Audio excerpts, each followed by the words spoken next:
What's happening? This is the Tap In Podcast. We are live inside the Tap In studio. Man, I got a special guest in the fucking building. All the way from the A, man. DEANTE Kyle. What's happening, man? What's happening, man? Chilling, man. Appreciate you for tapping in with us, man. I appreciate you for having me out here. Absolutely, man. Sure. Absolutely, man. Get comfortable. Let's lock in. We ready to go, man. Man, so you was telling me that you didn't originally start out doing a podcast? Nah, it was so doing the TikTok thing. I was just at work. I was over the road driving them trucks, and I was trying to do the music thing, but it don't work because I'm always gone. And then the more you deal with the music, you deal with ego. Like you was trying to do music? Yeah. Oh, really? Okay. Yeah. So it was just like, man, I gotta, you gotta take care of the business first, though. You know what I'm saying?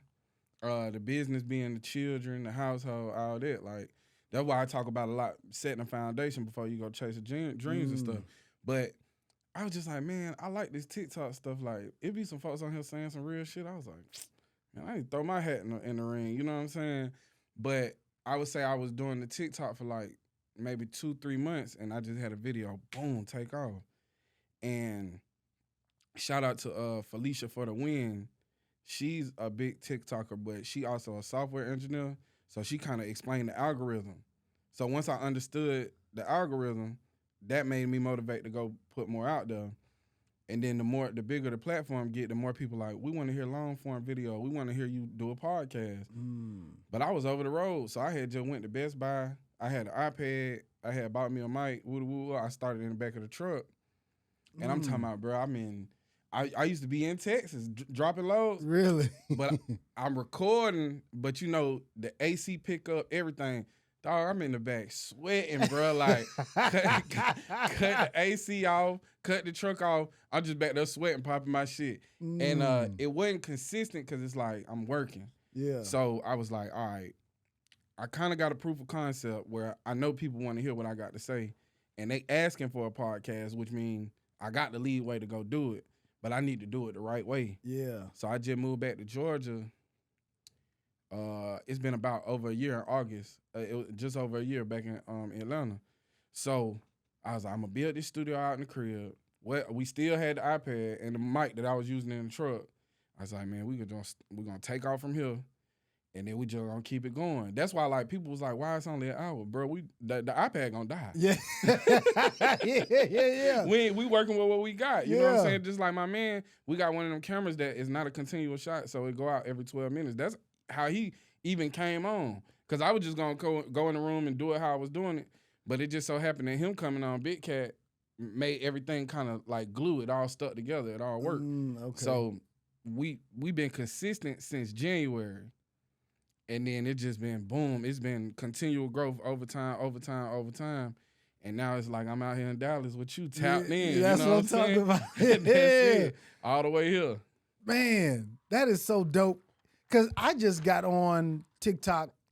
I've been doing my pod for like 5 years, but I just got on TikTok maybe December of last year. Yeah. You know what I'm saying? I just got on it, and shout out to Joseph. There's a rapper that's from Arlington. He the one that told me, like, yo, you need to get on TikTok. That's where it's at, man. This is what I tell people all the time. TikTok is the people's TV. Yes. Right? I'm learning that. Like, growing up, like, I was born in 1990, so Hollywood chose who we got to see. Like, these are the stars, you know what I'm saying? These the movie stars, these the rappers. They got to pick and choose who we deemed as celebrities because they deemed it. Mm-hmm. Now we get to pick and choose who we deem as celebrities. So like 20 years ago, me even knowing who you are off of a phone, that ain't even a possibility. So it's like we getting to choose our own stars, like who we resonate with, who talk and remind me of like my community and where I'm from. Like cause like them folks, I be telling folks all the time, like, bro, I'll go to work just like y'all, bro. I be kicking it. Like, so when you see me in public, it ain't gonna be no green shit. Like, I'm gonna be like, nah, no pictures. Like, bro, what's up? Yeah. Cause we finna keep it back pushing. Yeah. Cause it ain't all that. It ain't that star like that Hollywood. Yes. You on the red carpet. It's like, oh, this nigga be on the phone talking. He be talking this shit on the phone. And now he in the Walmart. Yeah. I be with my kids and everything. My son be like, damn, bro, you famous? What was that first feeling like when somebody first recognized you? What was that like? Dog, I was in West Virginia at a truck stop, at like a rest stop. And this one, I was just doing TikTok. So I'm in the front of the truck, and I just record my videos in the front, like when I'm on the 30 or if I'm getting loaded, unloaded, just whatever going on, in pop culture or just whatever the trending topic is. If I have an opinion, I'm going to put that out there, right? And I was walking there, I was like, man, I'm going to go get me some coffee, take me a little 30-minute break, and then kick it. And this another truck driver was with her daughter. And she was like, man, I was literally just watching your video. I said, who video? She said, you, DeAnte God. I said, what the fuck? I'm at work. I'm at work, bro. I was like, I ain't gonna lie, this is crazy. And she was like, no, like, people really fuck with you. Like, this shit lit. It's like almost 2 years ago. So when it happened the first time, I'm like, I'm bugging the fuck out. Like, I call my kid's mom, like, bro, you ain't gonna believe what just happened. Yeah. Bro, I'm just doing the job. I'm like, she said, that's crazy. Then it keep happening, though. Like, and I'm going all over the country in the truck, so you got to think, I'm in Buffalo. Nigga like, bro, what's up, DeAnte? I'm like, you know me, bro? Yeah. I said, this shit crazy. But, Yeah. like, from Buffalo to Miami, I'm getting recognized going different places, but it's smooth, right? Because it's like, they see me like, oh, he out and about, he in his work clothes, he just like me. Yeah. So it don't give off that appeal where it's like I'm out of reach or out of touch. You know what I'm saying? It's like people see themselves in me, and I see myself in them. That's why it ain't no, people like, you want to take a picture? I'm like, yeah, let's get it. Yeah. That Drake concert too, I ain't gonna lie. My old lady, she like Drake, right? Uh-huh. We go to the Drake. This for her now. She say, look, when we get in here, don't be DeAnte God when you go in here. This about me. Dog, we get on the MARTA. As soon as we get on the MARTA, someone like, DeAnte God. She said, man, I can't have nothing. I said, yeah. That shit be lit, bro. It be cool. It be love, though. You know what I'm saying? The same way they show me love in the comments or when they stitch videos or just make videos about me, it be the same in person. It don't be no weird stuff. It be like genuine, bro. You know what I'm saying? I think that's a testament to you, though. You know what I mean? Because you seem so genuine in the topics that you be talking about on your TikTok. And so people resonate with that. You know what I mean? Right. And so that's just a testament to your content, the kind of stuff that you putting out there. You know what I mean? Yeah, man. I appreciate it too, bro. Like, even just coming out here, it's like, it's still kind of like, I was sitting in the hotel room last night. I was like, damn, bro. off TikTok. off the phone, bro. Yes. It's just all off the phone, bro. I mean, I'm in Dallas out here kicking. You know what I'm saying? Yeah. Man, I seen you post something last night I want to talk about.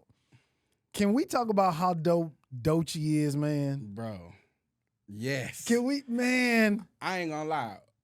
On the podcast, we talked about recently about how Busta Rhymes, Missy, and Luda kind of ushered in like an Afrofuturism, like something larger than life for black people, like black people in science fiction type vibes. I feel like she is directly in that lineage, but it's just extremely different because she could rap. Where is she from? She from Tampa. She from Tampa? Yeah. Okay. So it's like, and if you listen to the album, you can hear on certain songs, it's like some of that Florida, like, you know how they bop, they should be like a different type of bop. You know, it'd be a little bit more fast paced. You can get some of that where you like juke to that shit a little bit, you know what I'm saying? But I think the label TDE do a really good job of like developing their artists and not just like, okay, they got followers, you know, they popular, let's just put them out. They actually take their time with their artists and make sure that they are artists when they step out. And she is amazing, bro. Nigga.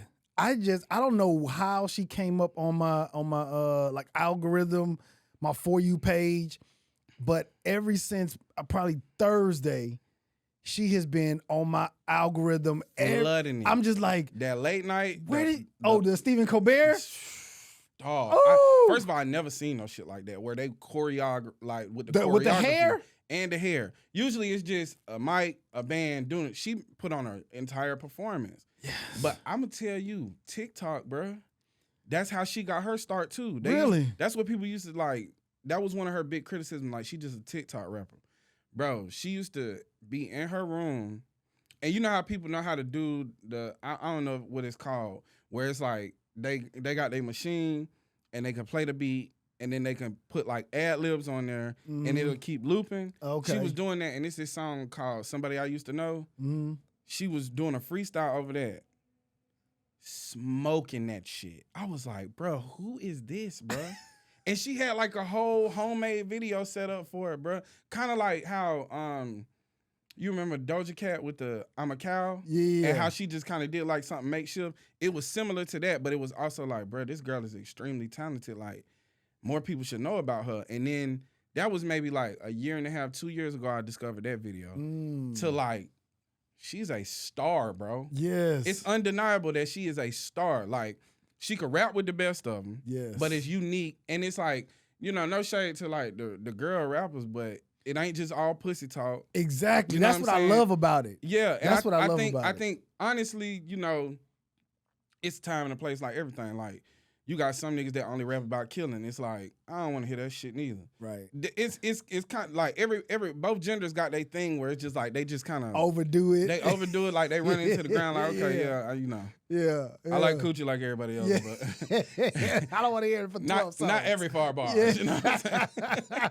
But it's the same thing. I feel the same way about rappers when they talk about killing or guns. It's like, okay, bro, you got a gun, bro. Yes. I'm in the South, bro. Everybody got a gun. Everybody. The mailman got a gun.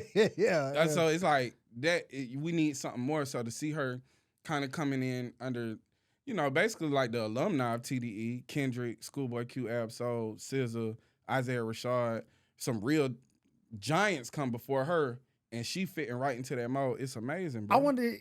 I would listen. I would pay whatever Kendrick Lamar price ticket is if she's gonna be on that show. Oh, I got my tickets already. You already got them? Nigga, what? You know I got cash out. What? Yeah. What? Yeah. Hey, look, this was me and my graphic designer was talking about, the one that do the merch with me. Shout out Suki the Saint.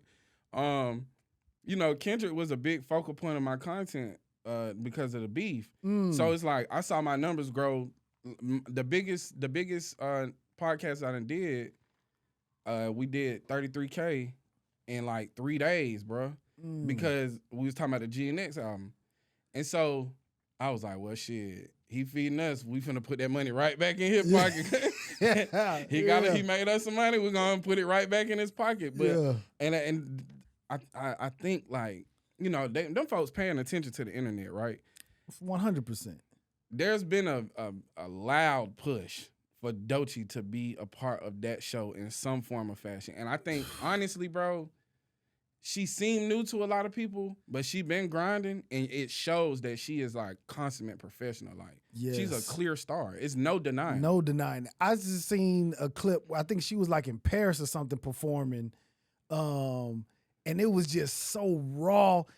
And what I like about just her in general, she seemed like she a little ghetto, but it's like a classy ghetto, and it's that raw energy. Yeah. And the bars, she not talking about, like you said, I get so many niggas, I got this. It's just... It's a genuine expression of who she is. Yes. Well, I think that when we start talking about artists, we talking about somebody who is putting forth music that we connect to because we could tell this person's being themselves. Yes. They not selling us an image. They not selling us on like content, right? Like you same thing with like the girls that rap about their coochie all day always got boyfriends. They talk about, they talk about like they'll have a conversation where it's like, oh, I just get over on niggas, but they be in love for real. Yeah. Same thing with the niggas that always talk about guns, they be running for real. Yeah. So it's like, you know what I'm saying? Yeah. I think that I think it's undeniable when you see it. Sometimes you don't even know how to put your finger on it either, but it's like undeniable. When you see her, you know, like, no, this is a generational talent right here. Like, this is somebody that's really going to be, she already seemed like she everywhere right now. Yeah. But this is going to be like the standard, right? And I think that Kendrick did a good job of that in male rap of creating a certain standard. Like, no, if we not talking like this, if we not rapping like this, if we ain't rapping like this, hey, man, you going to have to go back to the drawing board because this is too good for me to go back down to like some bullshit. Yes. I can't go back down to the ground after this, bro. Yes. No, we got to stay uphill, bro. Yeah. And I think the same thing could be said about Doechii. It's like she kind of raising the bar for like, because women have been killing the game. You know what I'm saying? Like Glorilla, she been in the forefront of a lot, and Glorilla gonna keep a hit. Yes. She keep a hit. You know what I'm saying? I think, you know, Meg, all these other women that are like killing it in the rap thing, but she came through at it's almost like a perfect time where they having their moment, and she was like, all right, I'm the one. Yes. So whatever y'all was doing before, that's cool. That's dead. This what we doing now. Yes. And you know what? Another thing I like is with her music is different, where she's like talking through some of the records, and it's not all just bars. You can like cut it, and she's like having a conversation and talking, and it's like, wait, this is a change. Like, you know what I'm saying? Bruh, it makes you pay attention. Yes. It keeps you engaged.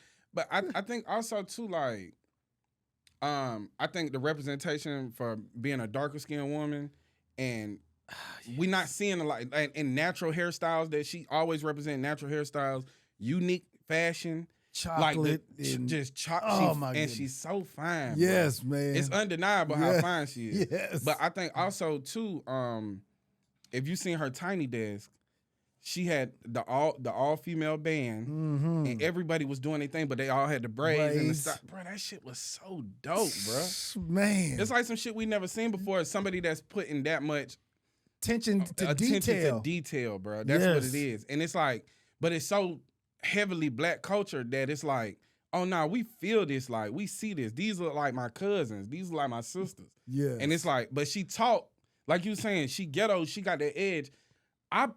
That's what I've been telling people about Kendrick though. You look at him like the Pulitzer Prize winner, and you know the rap savant and all the Grammys. Like, bruh, this nigga ghetto, this bro. This nigga from Compton, bruh. This the part. That's why he know how to. How you gonna battle a nigga that started out battling and he ghetto? He battling in the projects. Yes. So a Canadian can't do nothing with that, bro. What you gonna do with that, bro? Not a damn. Because it's not even the same about bars. Niggas know how to joke on, like we know how to joan. Yes. So what is it? The braids like you got millions of people shouting. What is it? The braid? The man done cut his hair. Yeah.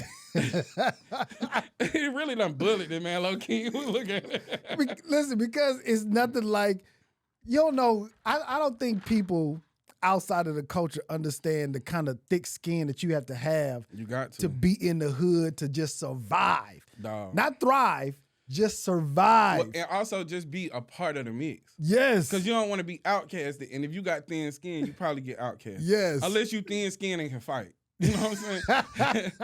Because we all know girls like that. Yeah, we all know girls like that don't know how to roast and ain't taking no joke. They'll put their hands on you quick. You know what I'm saying? Yeah. And the same thing with niggas like, all right, bro, I ain't gonna, that joke, this shit ain't, this shit real funny. Let's see how funny it is when I put these hands on the nigga. Like, all right, bro, relax. Yeah. We was out here just playing, bro. Yeah. And something else that I caught on the tail end of your Doechii video, you said something about Andrew Schultz. Yeah, that's Charlamagne word. Yeah. Here's what I want to understand, man, because I don't take nothing Andrew Schultz say serious. Me neither. You know what I'm saying? But I try to listen to a little bit of the podcast that he did to really just understand like what he said, you know what I mean? And the part that I was like, I can see where people be offended when he talking about what he'll do to Kendrick and all that. I don't think he understand, like you said, Kendrick is from the ghetto. Then like you had to fight. Like, I don't know if Andrew got them hands like that. Well, I honestly don't think when you start talking about somebody like Kendrick, it's like Kendrick never gonna pay no attention to that. Because Andrew Schultz is an ant. Yeah. You know, a giant and an ant. We in the same room. He's actually, you can tell that whatever he's saying, he's just happy to have the attention. So it's like, I'm gonna just say more outlandish shit. Because, yeah, he's a comic. As far as you want to call a comic, I don't find him funny personally. I think he's funny. But I think he's funny. But I've been watching shows for a long time. He's learned, or he knows how to manipulate or troll the masses. Yeah, you know what I'm saying? Well, he's a rage baiter. Yeah. Like, he does outrage farming. Like, I'm gonna say something that's just gonna piss people off, and that's gonna get me the clicks, likes, and engagement. And unfortunately, that make money. You know what I'm saying? Now, to me, that ain't the lane I would take. You know what I'm saying? Because what it feel like is like some Howard Stern shock jock type shit. Like, I'm just gonna say stuff that piss people off. It's polarizing. I know the mass of people ain't gonna agree with it, but I mean, honestly, ain't gonna happen to them for real. You know what I'm saying? It's like in theory, we know one-on-one he probably can't do nothing with Kendrick. Yeah. But in reality, bruh is such a big star, like he not standing on Andrew Schultz. And also Andrew Schultz would never be able to get within arm's reach of him no way, you know, how securityed up he is. Probably. Right. So I think with folk, like honestly, I said that one little piece because that's the only piece I got to say on it. Like, to me, it's just like I see what the play is. Like you having people talking about you, and that's what you wanted. You know what I'm saying? You just want the attention. And it'll go away, and then he'll say something else crazy eventually, and they'll be talking about him again. But every time he in the headlines, it's for some bullshit. So it's like, all right, well. That's how he get his attention. You know what I mean? And that's how comics, and that's how he sell out his shows, to do comedy shows. Right. So but from a while ago, from just watching the podcast that him and Charlamagne used to do, he used to always get. He just always like a habitual line stepper. Like he likes to kind of cross that line. I think that there's a comfortability too that come with like, if I do cross the line with words and you beat my ass, well, you look like the bad person. Because that's also the part of like white privilege that he playing off of. It's like, if I piss a black person off to the point where, okay, it ain't gonna be a war of words, I'm gonna put my hands on you. All they do is reinforce negative stereotypes and it give him opportunity to turn himself into a victim.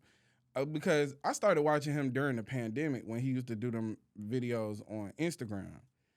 He used to do like the Twister, and I was like, okay, this is decent. Like some quick, funny jokes, but it's also like covering a multitude of topics. It was engaging, right? But I noticed like, okay, his podcast is called Flagrant too. You got to pay attention to words mean shit. Oh, they on here just to talk crazy. Like, that's the whole thing. Like, a flagrant 2 get you ejected out the game, right? So that's his whole platform is like, I'm just going to be flagrant as fuck, and that's how we going to get our reach, by just saying outlandish shit. Whether they believe it or not, you know what I'm saying? Because I'm pretty sure if one of them young niggas that be with Kendrick approach him, he going to cop a plea. Oh, yeah.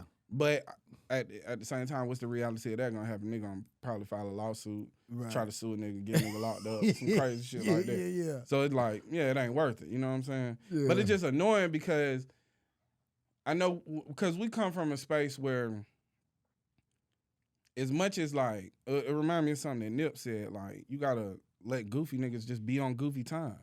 But we don't know how to let niggas just sit in that goofiness. We gotta respond and make think pieces, and you know, we actually make them niggas more popular. Yes. Instead of like, if we had the collective power to just ice somebody that clearly won our attention, we just put them on ice, like nobody say nothing, everybody block them, something like that, then it's gonna be like, damn. Yes. That'll make you sit with what you got. Something that you said on your pod about parasites. How do you get rid of parasites? You got to starve them. You got to starve them. Yes. And that's honestly what these folks are. It's like his whole platform is just like, I'm here to siphon energy. I need the energy. I need the attention. But people don't get nothing in return for it. Nothing. But here's the problem. What I think, because if he go at a white person, they're not emotionally triggered off of things that he said, so they're not gonna respond. They're not gonna get online and say nothing. The only race of people I would say is black people. We so emotionally triggered that we'll get online, make think pieces, say F you, go at them, and all you doing is just helping his algorithm go up, because now his name is everywhere. And I think, like you said, something Nip said, we got to start learning how to treat cancer or a different way I respond to negativity in a different way, so that way we don't help it, because that's how he started. I mean, that's not how he started selling out, but that's how he keep his name, you know what I mean? Relevant, right? Yes. Well, I think it's, for one, okay, it's a two-pronged issue, right? Black people are sensitive to outside, not even critique, just like anything, unnecessary, like warranted comments and conversation, especially when most time it's gonna be derogatory, right? Most times when somebody talking about black people, they trying to be funny, or they saying something slick, disrespectful, or something that we gonna take as disrespectful because our experience in this country has always been being punched down on, right? So I understand the aspect of where you feel like you need to defend yourself. The issue that I have is that you're not seeing the play. Mm-hmm. Are you really even defending yourself? Because if we have like a certain cultural identity and we know who we are, we don't have we don't really have a need to respond to everything. But I think that also you have an issue where you got big black creators with bigger platforms that will see the opportunity to make content around that because it is engaging. So it's a popular conversation. Let me put my hat in the ring, and this gonna make me money too. So it's all like he's putting out content for people to make angry responses and put him in the algorithm, and bigger creators are taking advantage of that so they can get in the algorithm and get engagement as well. So it's like, in theory, we should be ignoring it. In reality, people gonna do whatever they gotta do to make some money. Right. But I think this is my problem with black folks, right? Because even the dude Michael Rubin, he was saying something that was like, hey, he's looking to help. And black people was like, nigga, we don't need you speaking on how to help us. I'm just like, what do black folks want, man? Do they want the help or do they want... Well, that's the issue with us not being a monolith. It's like, from, a subjective perspective, like, whatever he got to say is what he got to say and how he feel based on his experience, right? And in his mind, I am helping because I'm with these rappers and I'm making sure they get money and I'm making sure this and that. And, I don't want to see them get torn down because they become our friends or woo, right? Now, but from experience, he could be likely exploiting them. He's making profit off of them. So it's like, I think anytime black people see a white person speaking up on behalf of black people or what black people should do, we automatically like, man, shut your ass up. Like, because it's like, if we ignore... Why is that though? That's what I don't understand. Well, it's a cause and effect thing. Like, if we ignore the history of dealing with these people in this country, then if we ignore the history, then everything is everything. It's all good. But paying attention to the history is like, we done seen this game before. And it's going to go from, oh, I only see black people ever tearing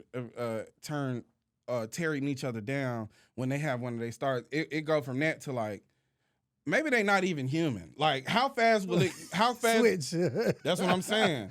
Yeah. That's what I'm saying. Because if we start critiquing behaviors that have a history of why we behave certain ways and why certain things trigger us, if we ignore that aspect and just let him cook, then how long is this? Well, maybe they are 3/5 of human. Because we don't see anybody else behaving like this. But it's also like to ignore the unique experience we done had. And also it's like, we growing up in different regions, but we have a shared history, and there's no acknowledgement to like how that is affecting us or how it's showing up. So on the surface, like right here in the real reality that we live in right now, it's like, well, why are you reacting like that? Why are you tripping like that? But the reality is, it's like, no, this shit kind of encoded in you, like to be on defense all the time, because that's the hit. Like, just like you hear, if you and laying in your bed and you hear a noise, you ain't gonna say shit. You gonna yeah. Yeah, what the fuck was that? You gonna keep it quiet, but it's like, wait till I hear something else, then I know I need to act. If I don't hear nothing else, I guess it's straight. Yeah.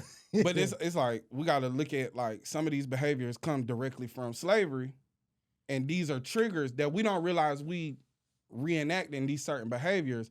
It's just instinctive, but it's encoded in you to be on defense all the time. So I think in some instances we need to be more on the offense and on the proactive aspect, not always responding to shit.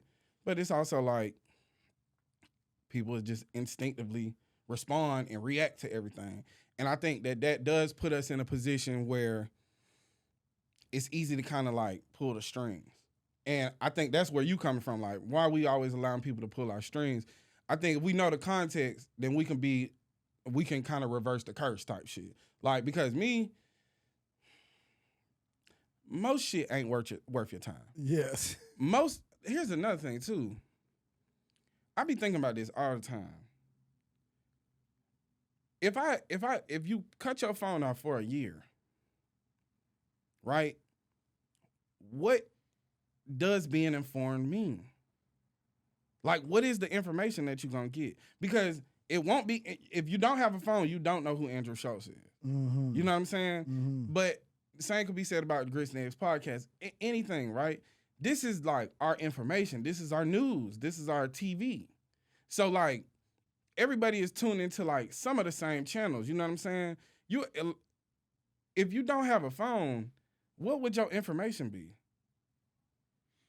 You got to get it like you did in the 90s. Right, but then see, so then that's the difference in like the old way of doing things is the newspaper, and there's a conglomerate and a corporation feeding you information versus we're making the information in the media all the time simultaneously. It's always happening. Mm-hmm. So I think a lot of people really is overwhelmed too, where it's like, think about this, like the Andrew Schultz shit, just for example.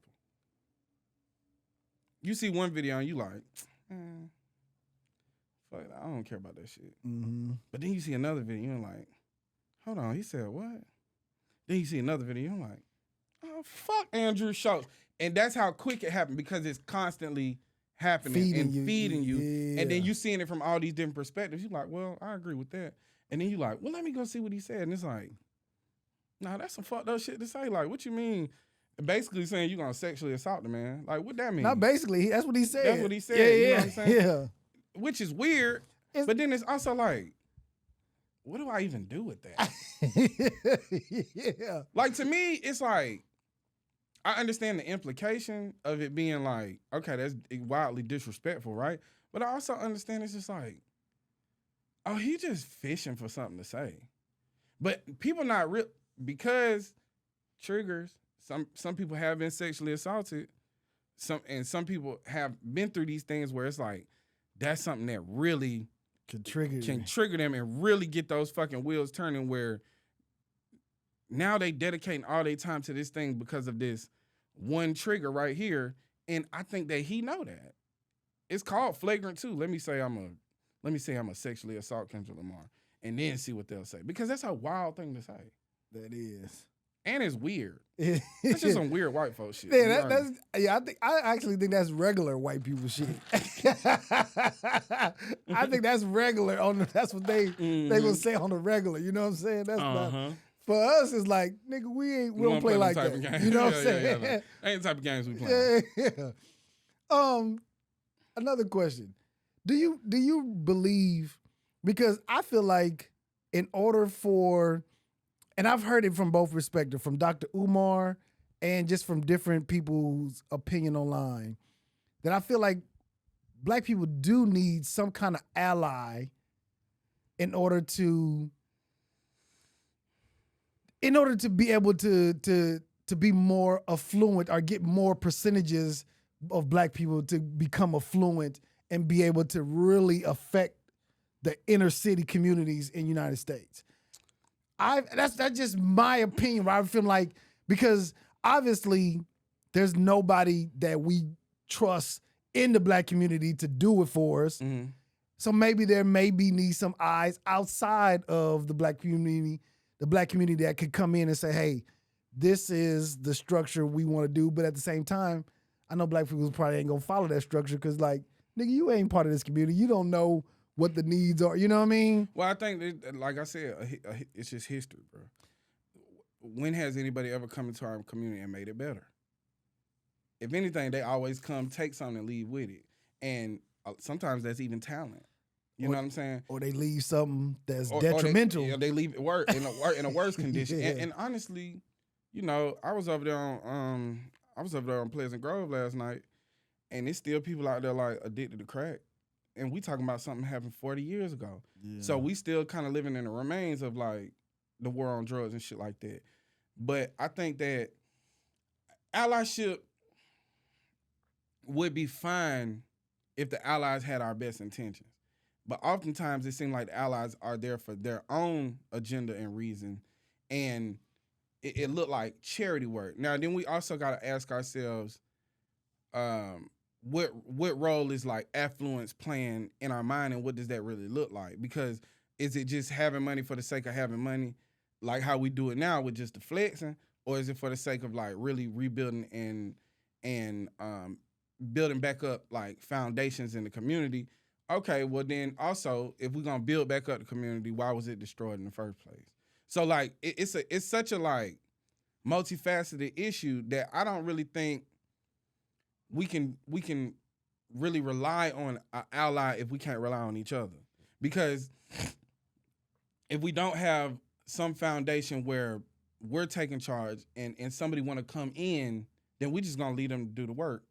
And if they left to do the work, and we see that when people are left to their own devices, they take advantage or they just do what's in their own benefit. I don't really think that, I said this on the podcast the other day, that we need to start putting being black first and putting our ideology second. Like whatever your belief system is, whether that be religious or whether that be, metaphysical, whatever the situation is, like whatever your ideology is on a spiritual or just an intellectual perspective on the world outside of you, being black is first, because we have certain understandings with one another. Just like what I just said about that, you hearing something in the night, that's something we all understand. So we have a culture and a community, and yeah, some of it is birthed out of pure trauma, but a lot of it is just because of us, how we interact with each other, with lingo, with fashion, with traditions and things like that. If we don't rebuild our community with each other, then we're not going to be able to be in allyship. Only thing we're going to be able to do is be used. And I think that also, like, we need to have some more like moderate goals. You know what I'm saying? Because I think that that $1 million, that number, $1 million, it's got too much of a stranglehold on black people, where they feel like if I don't have $1 million, I ain't got shit. Where the reality is, if you have $400,000, you in the top 5%, not only in the world but outside of this country as well. Because we don't realize how poor certain places in the world really is, and like how hard they struggle just to get food on their plate every day in a real way. Fuck like clothes. Niggas wearing knockoff Fendi in America. Niggas ain't got shoes. Right. In some places. You know what I'm saying? Like real rap. Yeah. So I think that I think we need to adjust like our expectations and what our goals is. If we had more obtainable goals for one another and for ourselves, then it'll be a lot easier to work together. If we got $1 million in mind all the time, like, how about before we get to 7 figures, how about we get to 6? You know what I'm saying? If we could lower that standard down to like, let's get 100,000, because it even say there's been studies that show that like after $100 and something thousand, like money don't even really play a factor into your quality of life no more. Like you really got everything you need. But it's like, because when you have nothing, you want to have everything. Yeah. Like when you come from having nothing, you want to have everything, bro. Yeah. I grew up, I couldn't get the shoes I wanted when I wanted them because we couldn't afford it. So the first time I touched some money, bro, I bought 10 pair of shoes, bro. Yeah. I'm talking about 10 pair. But what about the old adage, shoot for the moon and land up on the star? You know what I'm saying? Just be honest, that's just some capitalistic bullshit. Because the thing is like, whatever your goal is, okay, perfect example, right?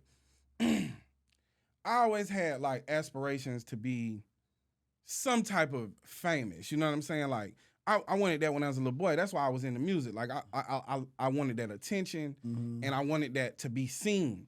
And I think that our community is so overlooked by the masses, unless it's about either what they can take for us or what we can do for them, that niggas want to be stars. You know what I'm saying? Because it's like, I don't feel seen or represented, so I need to be in the brightest lights possible, right? Now that dream for me started to die when I started to realize, like, okay, these regular people, but they're being put in like unnatural positions. Like people not supposed to fall out when they see you, bro. That ain't natural. You done going from being a person to an entity. You feel me? And then oftentimes to a corporation. You're like an object. You're an object, right? Yes. Now, for us and our struggles with being objectified in this country to literally objectify yourself, it's unnatural. That's why these people break. That's why they be having all these weird habits, drug habits, all these, just whatever the case may be. Just trying to escape and they want to feel real. You finally got what you wanted and you realize like, oh, this ain't even it. Yes. Now, but I think that what I've done for myself is I went and got a trade and I went to make me some money in something where I can take care of my bills, I can take care of my kids, I can take care of myself, and I have a foundation set. So I can go afford to get studio equipment and things like that, and I ain't got to do nothing crazy to get it. All I got to do is show up every day like everybody else, except I'm in a skilled trade and I have a career. And it took me 6 weeks to get certified to get the CDL, but I've been able to build off that foundation. I think that a lot of us are literally shooting for the stars, and we don't have no foundation. So if you go to a building site, what if you went to a building site? What if you paid contractors come build your house and you went out there and they just start framing the house? They ain't laying down no concrete. They just framing that bitch. You gonna be like, nigga, where the foundation at? Yeah. We have to start looking at ourselves like that. As individuals, why aren't we creating some sort of foundation? I'll say this, just a natural fact, and you can see this, Black women do a great job of setting up foundations for themselves in careers, in corporate, and then oftentimes with us as Black men, we go the street route first, and then we crash out, and then we go back like, well, let me do this the right way. Like, nigga, but we have a lot of our young men throwing their lives away for dreams or like certain unobtainable aspirations. Like, you never gonna be the biggest drug dealer. Mm-hmm. What you gonna be is another prisoner, right. Or you're gonna be another gravesite. It ain't like we have some aspirations that we've never seen work out or exist, and then we see a few people make it, right? But out of those few, there's millions. So we talking about less than 1% of success rate, and then we got millions of people shooting for a less than 1% success rate, where we can go into a 85, 90% success rate, especially if you don't know what you want to do. You can go HVAC, plumber, electrician, if you don't want to go the academic route. And we also need Black men in academia as well. But if we don't start setting foundations, we don't even make the dreams possible, right? So then we get into cutthroat shit, sliming each other out, dog eat dog, anything to make it to the top, where it's like, I'm here right now based on setting a foundation and then going chasing a dream on the side. Where it's like, I'm going to work the dream. I'm going to work that because that's what I want to do. But I got something to prop it up. I ain't got to ask nobody for no help. I ain't struggling to pay my bills. When we start getting into that, then it's like, right now to me, breaking $100,000 is like nothing. I've done it. Yeah.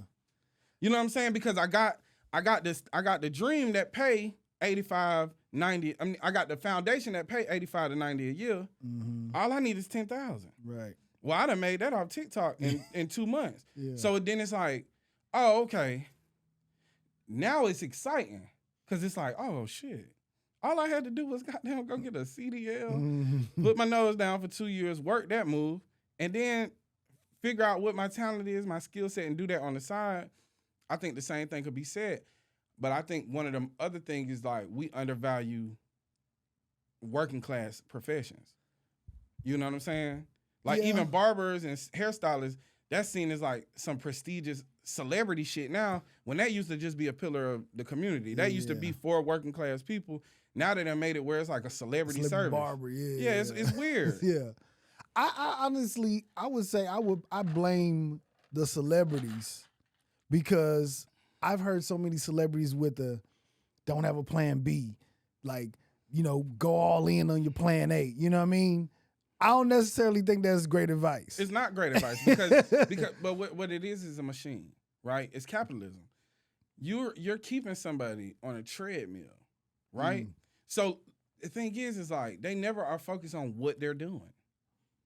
Niggas ain't focused on what they're doing present. They focus on where they think they're gonna be. What if you don't ever end up there? Yeah. Then you done wasted. You gonna look back like, damn, I'm 40. I'm still trying to rap. Yeah. And I ain't never took no time to focus on like, How am I gonna make money day to day? How am I gonna live day to day? Because you living in this dream and then you being reinforced with these celebrities and these people you look up to telling you, ain't no plan B. You gotta get up, you gotta hustle, you gotta grind. I slept in my car. Like, nigga, I don't wanna sleep in no car. Exactly. I'm good on that. Yes. When I was 19, my mama put me out the house and my partner had a car. He was like, look, bruh, I can't sneak you in my crib, but you can sleep in the car. And I was like, I mean, I want to sleep somewhere, so I guess the car gonna have to do. Nigga, ain't nobody trying to do that. Exactly. To prove what? Exactly. To prove what? Yeah. And then the whole time you sleeping in the car, you in the car on some bullshit. Yeah, this is just the beginning of my story. Yeah.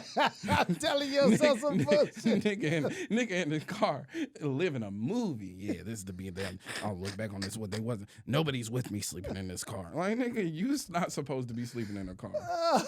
You really going against the grain. Yes. Cause like the things that your people want for you, the reason you got put out the house, cause your mama fucking said, up. you fucking out. Yeah. My mama been told me, look, you gonna smoke some weed, smoke your weed. Don't come in my house smelling like weed, then get on the couch and come and eat up all the food. And I'm like, man, fuck that. Yeah.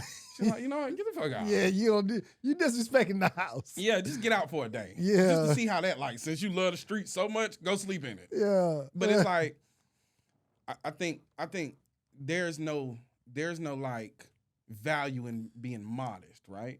We don't want okay, you know what I'm saying? But the thing is like, it's so many of us not doing okay. Then can we just get to okay before we get to excellent? Before we get to extraordinary? Can niggas be okay first? You know what I'm saying? Mm-hmm. Like what you were saying, you've been doing this 5 years, but to be able to maintain and see growth in 5 years is a real thing. But you got people that haven't seen no growth and they still doing it. Maybe you just not good at this. Mm-hmm. The thing is, it's like as much as people used to praise me rapping, I couldn't see anything tangible of how it was moving the needle. I didn't see anything, right? I had one situation with Atlantic that fell through because I ain't like, I didn't want to be a songwriter. I didn't, and this is another thing too. People was trying to tell me, bruh, you use the songwriting, you get your foot in the door, and then you do that. And there ain't no plan B, nigga. I'm going to be the star. I'm going to be the star. This is my integrity. Like, nigga, no, you could have really just been a songwriter, made connections. And I could have probably been lit. Could have probably been a rapper right now. But it's that fucked up mentality of ain't no plan B. It's the hustle grind. And if it don't look how I want it to look, if it ain't showing up how I want it to show up, then it ain't for me.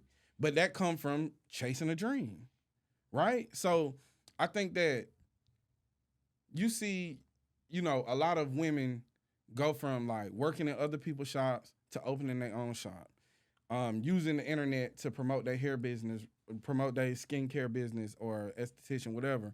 You see a lot of that, and they're branching into different fields and being entrepreneurs, right?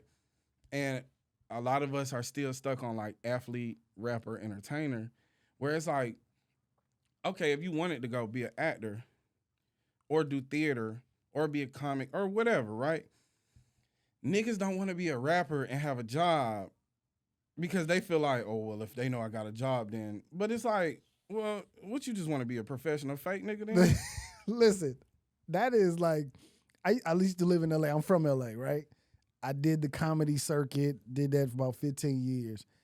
And for the life of me, I did not want to get a job. And I don't know why. Because they told you that's not how, because niggas like Steve Harvey and Tyler Perry and shit like, I slept in the car, nigga. I was washing up in the LA Fitness. Like, niggas might be lying, fam. This is another thing that you don't understand. Some people be in fucked up situations and they just make it happen because they that talented. And maybe these ain't situations, maybe it's just an unfortunate set of circumstances, right? Yeah. A lack of familial support, all this and that. Some niggas is lying. Yeah. Listen, dog, you ain't known me nothing for 2 years. Seemingly, I've been popular for 2 years on the internet. And it's growing. So I could cook up some bullshit right now if I wanted to. When I was 18, niggas shot me. Where the bullets went at? It went away. It's a miracle. Because it wasn't a plan B. Niggas just start lying, dog. And it's like, we got to understand that there's a love that we have in capitalism and in a capitalistic society with that rags to riches story. We don't like niggas that start from the middle. But the thing is like, damn. It's okay to start from the middle, bro. It's okay. Every nigga that go from the bottom to the top want their kids to start in the middle. Yes. But we want it for our kids, but not for ourselves. That's so stupid. Yes. How about, because this is the thing. If you jump, if you get on a ladder, and as soon as you put your foot on that bottom step, you end up on the top of the ladder, you're gonna be like, how the fuck did I get here? Yes. You don't have to, you didn't enjoy the journey. Yeah. So it's like, bro, how about you learn how to get it in the middle? It's great in the middle. It's great. That's what niggas don't understand, bro. It's comfortable in the middle. I know for a fact that last year was the first time I even made close to $100,000. I made 90 on paper, right? Mm-hmm. I know it's December now. I know my trajectory. I know I cracked 100,000. I know that. I know the number. Mm-hmm. But what I'm saying is like, bro, I ain't had no fucking money problems, bro. And I ain't rich. You know, I can't just quit my job now. Right. But what I'm saying is I need to set up a foundation where like how bills gonna get paid don't cross my mind. That's already set up. The budget already is correct. Mm-hmm. You know what I'm saying? I can do a little extra. I can see a little extra. My kids don't even know what they want for Christmas. You feel what I'm saying? Yes. They don't even know what they want. Like, what the fuck else I need? Shit. Yeah. Yes. That's a great position to be in life. And niggas don't understand that when you get there, it's like you good. Yes. The only thing I want money for now is to be able to just like, shit, I want to go to Dallas this weekend. Because I got some folks out here. I want to do some work. And I like, you want to have the money to like fund some extras within being reasonable, right? Mm-hmm. But the idea of like balling out is crazy because you ain't never had shit. So you gonna start blowing money? Do you know what type of people are gonna surround themselves around you? Mm-hmm. Opportunists, vultures. Yes. Niggas that see you don't know what to do with money. Exactly. Oh, great. You gonna spend $100,000 on a chain? Great. Yes. Great. Awesome. Them motherfucking Middle Easterners, Indian niggas. They see you coming. Bro, them niggas is whacking rap. Bro, listen, if I ain't never wanted to be nothing but black. Yeah. But if I could come back, I want to be a jeweler. Nigga, man, put me from a foreign country and give me a jewelry store and tap me in with one rapper and I'm going to be good for life. I'm straight. For you, my buddy. For you, buddy. $1 million. Yes. It's usually $5. Yeah. How the fuck we mark it down like that? It's usually, nigga mark that shit down 75%, it's still $1 million. God damn. Them niggas be whack. Boy, I ain't gonna lie. Rappers talk about getting over in the streets all day and then go get worked by them jewelers, bruh. Man. Here's the thing that I struggle with my little journey trying to do comedy, right? Because I always feel like once a black person has reached that pinnacle or where they're now being seen, it's like now I represent a bunch of black people. Right. And for me, my come up was like, nah, I represent myself and my family. Right. I don't speak for all black people. So if I'm out here fucking up or if I'm doing something I ain't supposed to be doing. Niggas got to start letting white people treat them like that too. You remember that joke by Damon Wayans? Which one? He said, Damon, now that you're a millionaire, and we're not counting. Yes. Is racism real, nigga? No, sir. Yes, I do. Because you don't speak for black people. You speak for yourself, like you said. If we want black people to stop being a monolith, then we need people to stop allowing niggas outside of our community, because I speak directly to the community. Mm-hmm. Ain't nobody asking me what I think about black people, right? I'm telling y'all through being immersed in this, being from this, these are my observations. These are some things that I feel like we could do better. These are some things that I feel like we do great. And these are some, just some observations, bro. From a perspective of somebody that done went through some hardships, but been in, this is all I know, bro. You know what I'm saying? So we should be able to speak I'm an expert if it's all I know. Yes. For 34 years, this all I know. Yes. I'm a goddamn expert. Yes. But I think that but people are disingenuous where they don't want to see the whole of black people do better. They want to see the whole of black people act like them. I ain't on that. I don't even want you to be like me because shit, you gonna water down what I do. Yeah. You know what I'm saying? You gonna fuck up what I got going on. I feel like we all have the ability to be the best version of ourselves. We can't let niggas trick us like, well, what do you think black people like, bro? First of all, anybody that ever asked me that and you ain't black, I'm like, nigga, why don't you go ask somebody black? But I seen more black people, like, for example, and this is the only example that just popped in my head. When Jonathan Majors was going through all his shit, black people was on him like, nigga, how you out here doing? I'm like, cause niggas, I'm telling you, bro, we gotta pay everything I'm gonna say. It's gonna go back to history. Like, everything gonna go back to just history. It ain't gotta be slavery. It's a nigga out here before Loving versus Virginia was risking his family life for white coochie. So when we see a nigga crash out behind a white bitch, we be like, okay, dummy, like you ain't learned nothing. But nobody knew who Jonathan Major was before that. Nobody was talking. Niggas knew who he was because of Lovecraft Country. And see, I ain't watched Creed. that. I watched Creed. Yeah, we was tapping in. See, that's Creed. the thing. This is why it was so big. Because Lovecraft Country really put him in the space where niggas was like, oh, he's a star. Right? So if you didn't watch it, then you wouldn't understand how, like, he had, like, a meteoric rise, which is why it was so crazy when he crashed, because it's like, nigga, you done got all this fame and notoriety from black people, and black women on here gassing you up, calling you civil rights fine and all that shit. Just you pop out with this white bitch and now they saying you beating her, nigga. All right. So then when you come put Megan Good in front, he's like, all right, bro, like, do whatever you got to do. Do what you got to do. But I think that, you know, we have, bruh, listen, this ain't it's not like a black and white thing as far as like, most of life exists in the gray. So there ain't like it's not like a 3-step program that we can abide by, because we not a monolith, and we got all these people come from all these different experiences. Just like specifically even you coming from California, just the upbringing in that culture out there is a lot different when you step out in other places and you see they don't operate like that. So it's like the way that we are, our blackness is informed the same from the greater society. We understand how that has an effect on us, but how we interact with each other from region to region and day to day, there's some things that cut through like on that's very similar, and then there's some shit that's just completely different. Because like I don't understand, most people don't understand gang culture, right? To most people, it looked like a very simple thing. Y'all killing each other over colors. Y'all just stop doing that. But it's like, nigga, that is literally not how anything works. Yeah, it's so much. So if you start getting into the history of gang culture and then it matters, right? That's my take on the black community in general. It's like, hey, things have an origin. If we get back to how things started, then we'll see how to go forward. Because once you realize how things started, then you can recognize all the behaviors that still play into it. You know what I'm saying? Like, oh, you move like that because of this. Oh, okay, cool. So if you are aware of why you moving like this, then you could change it. You know what I'm saying? Like, if you got a homeboy that stink, he don't know he stink.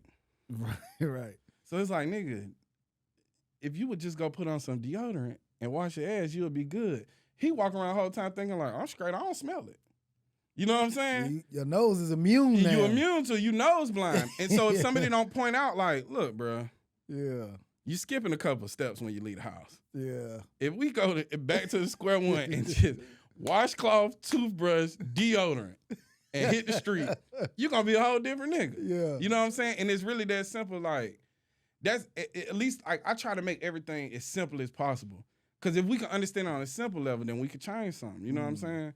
But I think a lot of times, like I said, people want the community to reflect their thinking. Because, you know, if I'm Kevin Hart and I come from extremely humble beginnings, like he didn't have it easy coming up. Of course, him making it and then building the platform that he built, in his mind, he gotta think, if every nigga thought like me, we'd all be straight. But that just ain't true. Because every nigga ain't went through what you went through. And also, like, everybody ain't trying to do business with the big. Some people want to get it independent and get it out the mud. Some people don't want to make certain decisions and align themselves with certain people to get certain things. There ain't just one avenue to doing things, because then you end up like, ain't no plan. He one of them ain't no plan B ass niggas. You know what I'm saying? Yeah. And it's like, I respect what he's done, but we can also see how like it's taken away from the comedy, which is where niggas fell in love with him, right? White people fell in love with him from the movies. Yeah. Niggas fell in love with him as Seriously Funny. Yeah. So it's like there's an expectation too where it's like, damn, we liked you when you was doing this, but as soon as you made it, now you doing this, and it's like, it's a sellout mentality, right? But we can't call a man a sellout if sellout what? Yeah. A nigga ain't never claimed to be no pillar of the community. The like a true sellout would be like Dr. Umar. If he got to school and then it was just mad white niggas at the school. I'm like, oh no, that nigga's a sellout. Could you imagine that? Yeah. The Marcus Garvey Frederick Douglass School just full of white people. What? Yeah. That's funny as hell though. Think about it. Dr. Umar would have to leave. You had to leave United States. You had to be. Man, niggas would be so mad at him, bro. He had to leave. He had to leave. I think that it's easy to fall into like certain things, like, because honestly, the reason why we even had this conversation is because we care about our community. So we trying to like brainstorm, like, how can we make things better? And I think honestly, like, on a basic level, like even with you doing the comedy thing, it's like, bro, that ain't no easy grind, bro. It ain't. Because to be funny every day, which you can't be, you're gonna bomb and stuff like that. But then also it's a competitive thing because the dream has been linear, right? What is the comic dream all the time been? I want to get on late night, get on the and then HBO and then things, and all of that stuff done came to pass. So then when you got young niggas coming up and being funny on the internet and then getting, it's like, they ain't real comics. You know, it's like there's always a changing of the guard.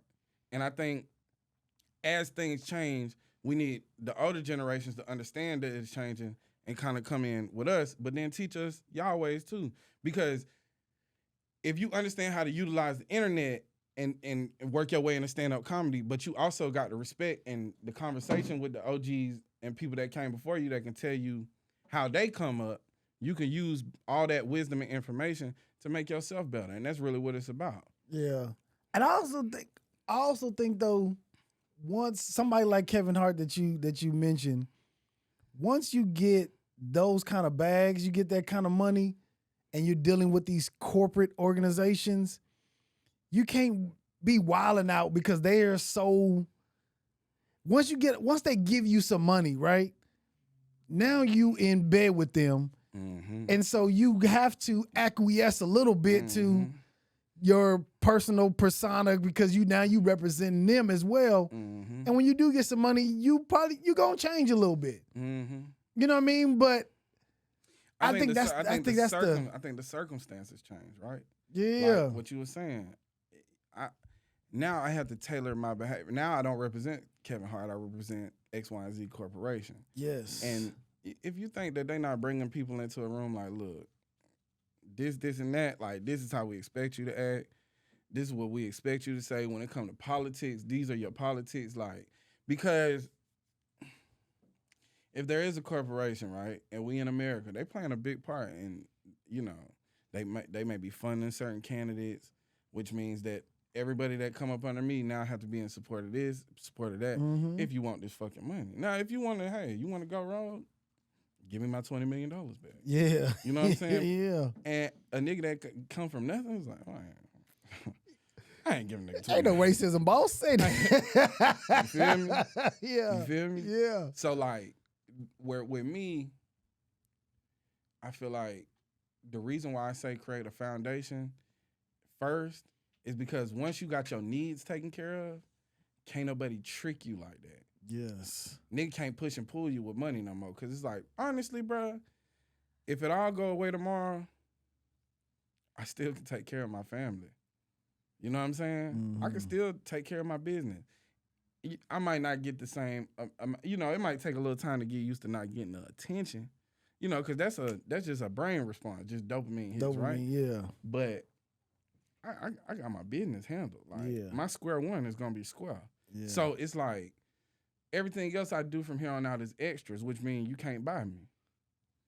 Cause I'll get back in the truck, bro. Yeah. You know, I'll go back over the road if I got to. Yeah. Cause I'm willing to do whatever it takes to take care of my family. But I figured that part out. I figured that basics out. You know what I'm saying? So I got my needs met. Now I can go after my wants. Niggas ain't got their needs met, so then they give them $10 million and be like, hey, we want you to support Trump. Or back to the ghetto. Back to the ghetto. You go, niggas. The clock gonna strike 12 on your ass, and then you see niggas out here. Yeah. I wear my MAGA hat proudly. It get weird. Yeah. You know what I'm saying? But you know, I like to call these people like advertisers, billboards. That's what they are. Once you are beholden to a corporation, some aspect of you loses that freedom of expression. Yeah. You know what I'm saying? So I think that it's also important for us to have some like Ice Cubes that go and they do their own thing. And they get in partnership with corporations, but they're not signed. So I can still represent myself and my business. And that's I like. Ice Cube has always, to me, been like a very important figure in like black entrepreneurship and black like self-made production, doing your own thing, making your own movies, telling your own stories. And yeah, he politics is politics, bro. Like I honestly don't judge people when it comes to their politics unless the thing that they support is a complete like opposite of what they've been representing. Well, not only that, it's just like, well, this actually harms black people like in a crazy way, right? Mm-hmm. Because when we talk about women's rights being taken away by the Republicans, we know who the first set of women that's gonna be affected is black women. So it's like I'm mindful of that always. You know, if you want to take a unique perspective, you want to be a contrarian and all this and that, that's whatever, bro. But I think that we also need to kind of understand that like every person's politics ain't gonna be our politics, and as long as they not harming black people or in their intention is to, you know, what if I'm trying to put you on some game? Because I feel like in my position, hey man, you know, I've seen it work, I've seen it help, and if we kind of adopted some of these ways, but it's like, okay, politics aside, what has this person done for themselves, and how can this be a good representation for the community? Because Cube Vision is great, you know. Friday is a classic. Mm-hmm. All the Fridays is classics. Most of the movies he did and he produced on his own are like beloved by our community. And he went and did that on his own. And I think we need some more examples of like people that go get it back and make their own way instead of going the way that the corporations tell them to go. Yeah. You know what I'm saying? But I think also, like you said, niggas don't want to risk that money either. And that's a big risk. But that's why I went back to what I'm saying. Before I started a podcast, I had a proof of concept. You need a proof of concept. You need to understand that, hey, I'm gonna shoot a 20-minute film.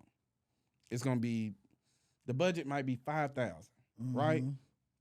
Let's see how people respond to that. Then you can go bigger and better. A lot of niggas get $10 million and then want to make a $8 million movie. It's like, hey, ain't nobody never said they wanted that. Yeah. You know what I'm saying? Yeah. But I think it come from not knowing. Like, we don't understand the business. We new in spaces and we think shit just take money. But proof of concept is a big part of this stuff. Like, even with the homie telling you last December, like, get on TikTok. For you, it's like, okay, well, what I'm gonna gain from TikTok. But as you see it grow, it's like, oh, okay, proof of concept. Yeah. I'm gonna keep flooding your ass with clips. Because I see your clips all the time now. Really? Yeah. Even if it's not, before we was friends, I was starting to see your clips show up. And I was like, okay, this podcast is getting some reach. And then I seen Hashi pop up. I was like, oh shit. Yeah.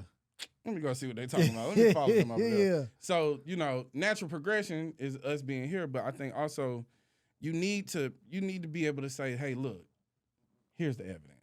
You know what I'm saying? I think also too, we come from the hood. It's like niggas always trying to say you some shit that they can't prove work. Yeah. Exactly. Nigga love doing that. You know what I'm saying? Got ideas like a motherfucker. Ideas like a motherfucker. And it's like if you get a hold of one of those ideas and just put a little something towards it just to see if it is what you say it's gonna be. Yeah. You know what I'm saying? And if it's not, keep it pushing. Because a person with ideas gonna always have ideas.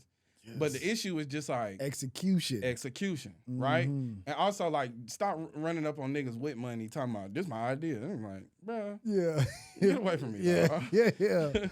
I want to kind of switch gears a little bit, man, because I know you say you in the music, but your mind is so much bigger than just music. Mm-hmm. Would you like A&R project for somebody? Hell yeah. It would just depend. You know, I would have to really be. First of all, it would need to be like a meeting of the minds, like, but also like, hell yeah, I love music, bro. Hip hop specifically, like, I listen to rock, I listen to R&B, but it's just a certain love that I got for hip hop where it's like I really care about that shit. So yeah, hell yeah, and I think if I think about A&R the project, that shit gonna be crazy. I feel that too. It's gonna be, I'm gonna be a LeBron James. Like, yeah, give him 2 more. Yeah.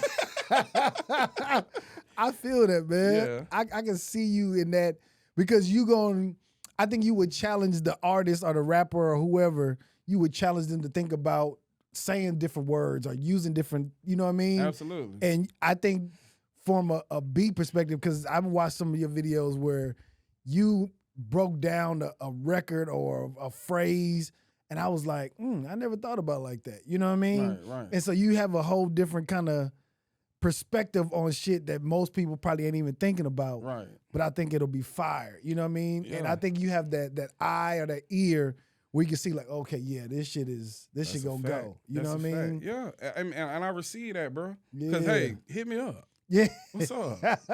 I don't even charge much. I ain't gonna charge you nothing crazy. You know what I'm saying? It's gonna be less than they would charge you. You know what I'm saying? We're gonna show some love. It's gonna be some 5s. Now we're gonna go 5. We got to go 5. Yeah. You know what I'm saying? Yeah. But that 5 might just be 10. You never know. You know, I might show love. Yes. Yeah. But yeah, I think you know, when you start, I think early on, New York was like a big influence for me. Bruh, I remember like I'm growing up in Wilmington, North Carolina, and I used to be like, man, I wish I lived in New York, nigga. That shit used to look so lit when you young, like Dipset and shit like that. That shit look fire. Like, damn, I wish I was in New York City. But then the battle rap scene out there was big, and they was always big on like lyricism and punchlines and shit like that. So when you listening to niggas that do punchlines, it kind of make you like, oh, you got to break that down and decipher it. Don't let it go over your head. Like, that's just some battle rap shit. So then when you start to notice, like, oh, that's not just some New York shit. Niggas doing that in hip-hop everywhere. It just kind of challenge you like, oh, I want to, as a rapper, you want to say something that's like, did you catch that? Yeah. Do you feel me on that? It's like poetic in a way. So then when you accustomed to doing that, then you can start seeing it in other people's shit and start breaking it down. But then it's also like, I love movies. I love everything pop culture. So it's like a lot of my references I get when it's getting brought up. It's like, you ain't tricked me with that, nigga. Yeah. I know exactly what that reference is. Yes. You know what I'm saying? Yeah. And I think that having a reference bag is crazy. You know what I'm saying? Like, I think that's a big part of it. Is just like, I understand certain references, or even if it's not a reach, art is like left up to interpretation. So shit, hey, what if he meant this by this and what he went back? And it's like, if I can make it make sense to myself, maybe y'all think it makes sense too. Long as if I get too deep, hey, look, if I'm going out the deep end, let me know. You know what I'm saying? Yeah. But most times people receive it really well, and I think it just comes from a love and appreciation of the art form, bro. And it's like, when people can tell you genuinely love it, they're willing to hear what, even if it sound crazy. It's like, hold on, that nigga, he connecting the dots. He doing the knowledge. Okay, if you're going to do the knowledge, we're going to do the knowledge. We're going to tap in. You know what I'm saying? I fuck with it. You know what I'm saying? If it happened, which I think it will. Hey, man, any artists out there, any labels that need an artist to get their album A&R, they want to come with some hits, hit up DEANTE, man. Yeah, you know, Grits and Eggs, we do the music submissions at the end, and I don't be faking the funk with y'all. You know what I'm saying? People submit the music, we check it out, and we give honest criticism and honest feedback. And we done discovered some gems doing that, bro. Really? Yes, dog. Real, like, damn, this dude only get 400 views, and he raw. He raw as hell. Like, more people need to hear it. And we done actually help boost certain artists up to where, like, it's this one artist, Shout out to Poir from Miami. Bro, he had a song out for like 2 months, and that shit only had like 500 streams. We ran his shit and we supported it, and we kept running, and we run it like a few times. Like, boy, this shit hard. In a week, that nigga had 6,000 streams. Really? You know what I'm saying? And it's like, okay, if at our level now, that's major. Yes. So imagine like where it's going. We can really break an artist. Yes. For it, you know what I'm saying? And that's the idea behind the artist submission is like, let's put niggas on to good music. You know what I'm saying? Dope. That's dope. That's super dope. So we kind of already doing the A&R yeah, shit, to be honest, yeah, you know really, real talk. Yeah. Man, you got anything that you got coming up that you want people to be tuned in to? Man, just every Monday on Spotify, Grits and Eggs Audio. Every Wednesday, Grits and Eggs Visual on YouTube. Follow the Grits and Eggs Podcast.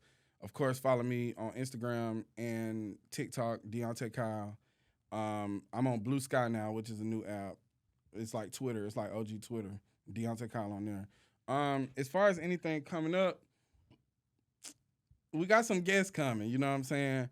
We got to do the business part, but we got some guests coming on the Grits and Eggs. I think that aspect of it is going to start to change the format a little bit, where we're doing more interview styles and things like that. But as far as like big events, anything like that, we ain't cooking on nothing now. Okay. We just waiting on. We got some stuff we cooking up for Black History Month with some merch, and with a certain level of content that's gonna dive more into like historical things and stuff like that. But you know, really, we just gonna keep popping our shit, bro.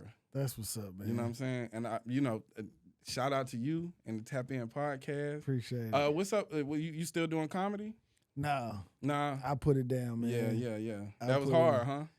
It was, man. Cause I didn't see my life without doing comedy. You know what I mean? But I knew I didn't want to be an old man still going city to city, state to state, living out of suitcases. You know what I mean? Right. I didn't want to do that. Yeah. You know what I mean? So you got the podcast and you doing your thing. Yeah, man. Appreciate you, man. I appreciate you, bro. Yes, sir. Yo, man, this has been the Tap In Podcast. Thank y'all for tapping in. Until next time, man. Holla at y'all.